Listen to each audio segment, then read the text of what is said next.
Tu aimerais pouvoir voyager tout en travaillant, mais tu te demandes si c'est possible. As-tu des craintes de ne pas être en mesure de pouvoir combiner les deux? C'est le sujet du jour.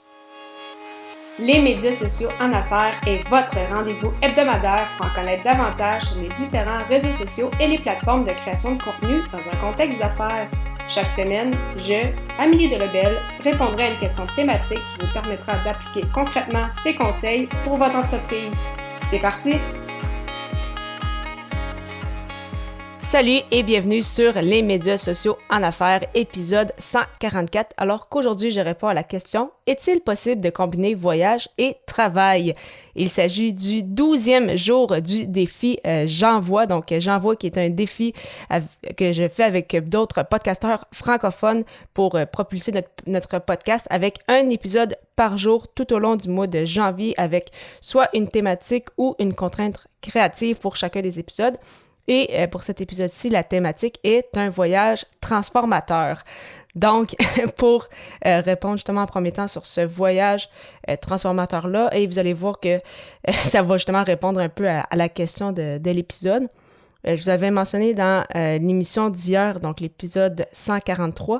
Si tu ne l'as pas encore écouté, simplement aller au ameliedelebel.com/E majuscule 143 en chiffres, où je revenais en fait sur des choses que tu ne savais peut-être pas à propos de moi. Et je mentionnais justement donc que j'avais été au Japon en septembre 2018. Bien évidemment, c'est assez... ça a été un choc quand on arrive là, donc vraiment une toute nouvelle culture, vraiment quelque chose qu'on n'avait jamais vraiment vu même dans nos livres d'histoire. L'histoire du Japon, c'était un peu, ou de l'Asie en fait en général, c'est assez nouveau. On en entend un peu parler, mais sans plus. Mais vraiment, j'avais tellement adoré ce voyage-là. On était partis, comme je le mentionnais avec mon copain, une vingtaine de jours. On était restés uniquement à Tokyo pendant la durée de ce voyage-là et on n'a pas eu le temps de tout voir, donc certainement qu'on a très très hâte d'y retourner aussi. Et en fait, pourquoi ça a été un voyage transformateur? C'est vraiment parce qu'à ce moment-là, je me suis dit « Hey, wow, partir 4 semaines pour découvrir, c'est ça, un endroit précis, ça doit tellement être intéressant. » À ce moment-là, j'avais un blog. Et donc, j'avais amené mon ordinateur portable avec moi, j'avais travaillé un peu aussi et vraiment, je m'étais dit, avec la technologie aujourd'hui, c'est fou à quel point on peut travailler de partout tant que tu as un accès à Internet. Et donc, que je sois au Japon ou chez nous à Québec, mais en fait, si je suis capable d'arranger un peu mon horaire pour que tout fonctionne, ben je pourrais travailler, c'est ça, de n'importe où dans le monde, dont au Japon.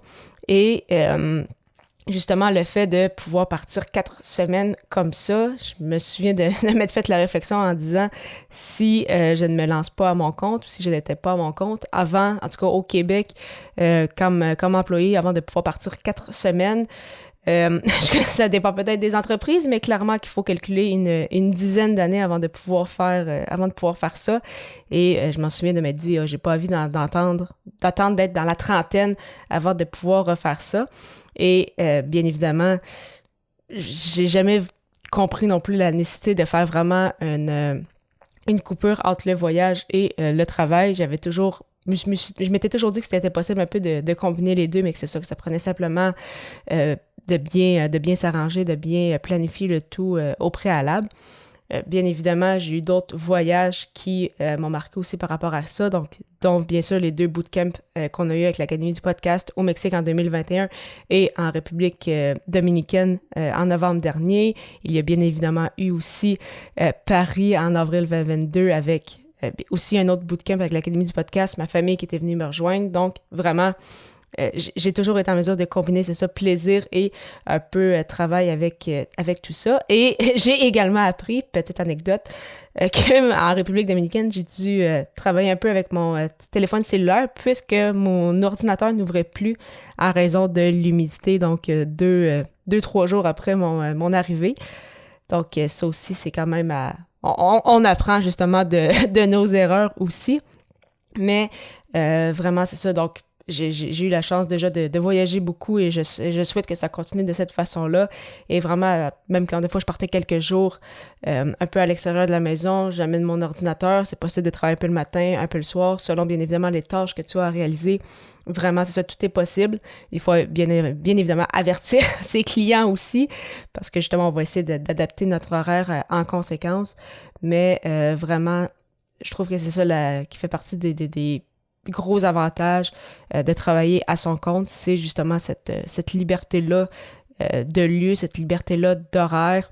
Donc, vraiment, si, comme moi, t'aimes beaucoup les voyages, clairement que c'est ça. C'est possible de combiner les deux. On apprend au fur et à mesure, mais vraiment, c'est quelque chose d'assez incroyable et j'ai d'ailleurs bien hâte de revivre un peu ce qu'on a vécu au Japon, justement. Donc, je te tiendrai bien évidemment au courant par rapport à tout ça.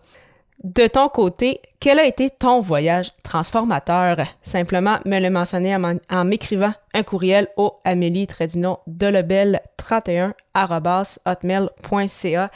Comme toujours, j'ai bien hâte de pouvoir échanger avec toi et de te retrouver à l'épisode 145 pour répondre à la question « Est-il nécessaire d'avoir de la musique sur son podcast? » Au plaisir!